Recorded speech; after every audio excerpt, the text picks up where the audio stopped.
change how you look. It's kind of hard to tell. Maybe you just overlook. But you're rolling down with some diamonds, yeah. And girl, you fine as hell, so I'm spoil you, yeah.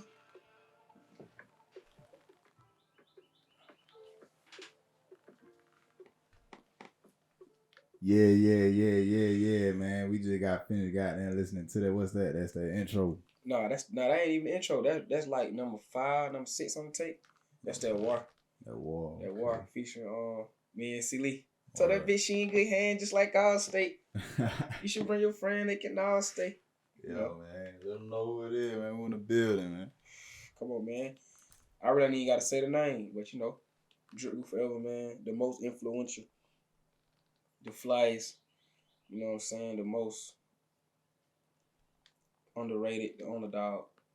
I had to say that in my interview, cause like nigga think DripGoo, like they hear my name a lot. I'm popular, whatever. Like I'm still the underdog. Like I still gotta put the work in. Like I'm still working. Like I ain't even there yet. Like, I got a lot to prove. Yeah, man. We it's our third time sitting down, man. Man, let niggas know let niggas know who the first nigga do this 478 TV shit. Like take them back to 2019, like before I was a rapper. Like when I was just dripping and putting shit on my body, and I was talking about the art of this shit. Take them back to the beginning. Yeah, but man. show like you know what I'm saying. You had the private lifestyle brand, man. Yeah, I had the private lifestyle brand. Everybody can't come. Sure, I gave that, like I told, I gave that to my little partner, JJ. Yeah, then goddamn 2020, you was, I think at that point, like a couple months in, going hard, strong, just dropped that tape. I had dropped the Forever tape. That was my first tape I dropped, the Forever. Yeah, shit going crazy. And then we were talking a little bit off camera, like, that's when you had ended up getting signed and shit. So just kind of just run us through that a little bit, man. Like, you know what I'm saying? Let's talk about like the last, 2020 leading into 2021. Damn, we do got a lot to talk about. Shit, okay. 2022, I dropped my first tape. And I need to start telling niggas I started rapping in 19, because I really started in 2020, because that's when I dropped my first tape. That's when I just really got put into the system, the world knew who DripGoo was. But shit, I dropped Forever in March. I dropped Forever. I basically gave the city my pain. I gave him Street Anthem. I gave him Hard Time. I gave him Slim Story. I gave him Hated to Believer. You know what I'm saying? My first take, I wanted to vent to the world, let them know where I'm from, give them making. Like from all aspects. I gave him Headstone. You know what I'm saying? But I dropped DripGooForever. That shit going crazy. So, and then I had signed a deal with Keith. We did like a little partnership deal. You know what I'm saying? So I was going so crazy. My big brother Jay Lee had reached out to me. He was like, "Man, Keith want to sign you, boy." So shit, we put that together. We did that. And shit, it went for that. Let's get in the signing then. Let's get in the signing. So y'all signed a partnership deal, and then 2021. You know what I'm saying? Different people. Out here kind of like really wondering like you know what I'm saying like why what the music at? You know what I'm saying? You just dropped the tape, and kind of just talk about like the process behind that. Like you know what I'm saying? Where you been at? The process really it's like the process. I ain't gonna lie, man. I really enjoyed the process. I know the world and the people like, damn, why Drip ain't dropped nothing? Like why he ain't put no music out. But I still was top 5 when I didn't even put music out. Right. I still get mentioned because I had the impact.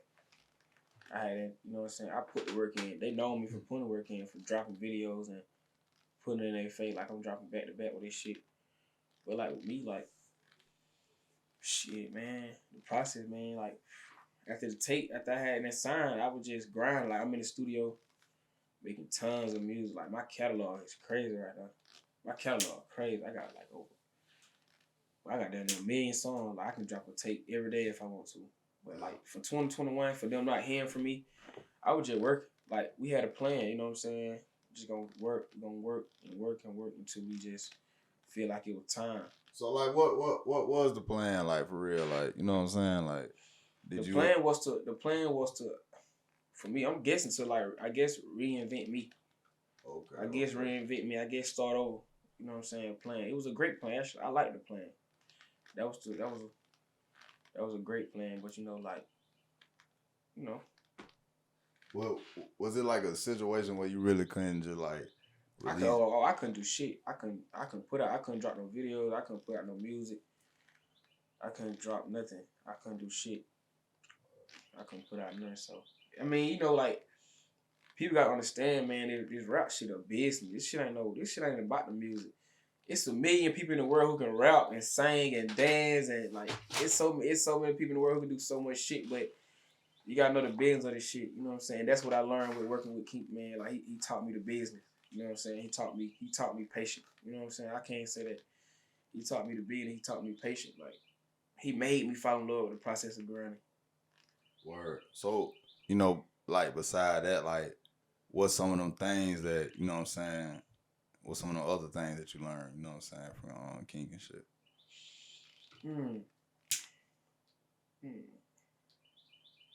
I learned like different melodies. And I learned like I found my cadence. You know what I'm saying? Yeah, I ain't gonna lie, like that shit you just were playing, bro. Like that's a different goo right there, man. That shit an evolution, man. Like I love that shit. Like and that's what I want to hear. Like that's like for this tape, I don't want people to be like, oh damn, Goo drop, like damn, Goo just drop. I want people to like look at my growth. Right. Cause people nigga don't even know it. Like I'm really reinventing myself right now. You know what I'm saying? I'm really kind of starting over. How would you say that? Like because like, I mean,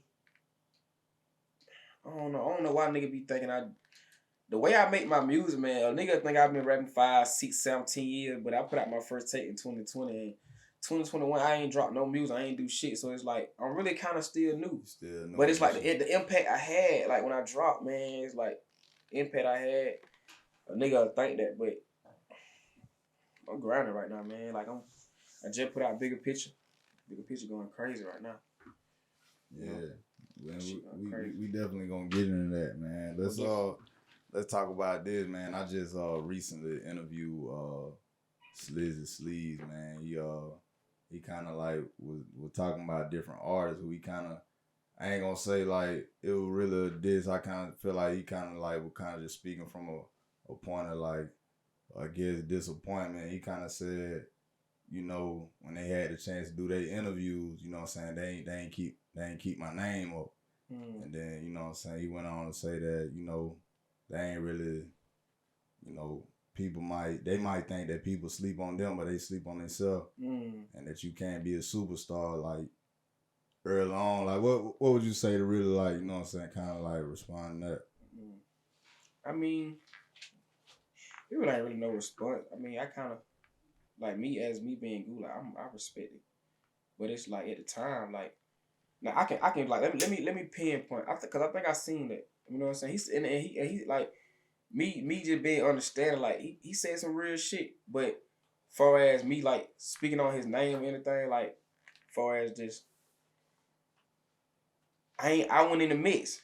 You know what I'm saying? And like we talked about this. That was so crazy. We talked about this. Like I went in the mix. I went doing interviews. Like I went doing shit. Like you feel? I couldn't drop music. I really wasn't doing shit. So, but for at like the superstar point, I am gonna quote him. I'm gonna say this. I'm gonna say like, you gotta act like a star. You gotta be a star because they're just like you gotta know your worth. You gotta believe in yourself. Anything you doing, you want to be the best. You want to feel like the best. You want to act like the best. So me, like, I can't say like just to you should want to be a superstar, but what Sleeve I can't say what Sleeve was trying to say was don't be Hollywood like and that's something I know. You know what I'm saying? You can't be Hollywood with the people. You know what I'm saying? You gotta, cause that's who gonna buy your music. That's who gonna come to your shows and support you. That's who gonna fuck with you. So like, you know me, I'm so laid back and cool. Like shit,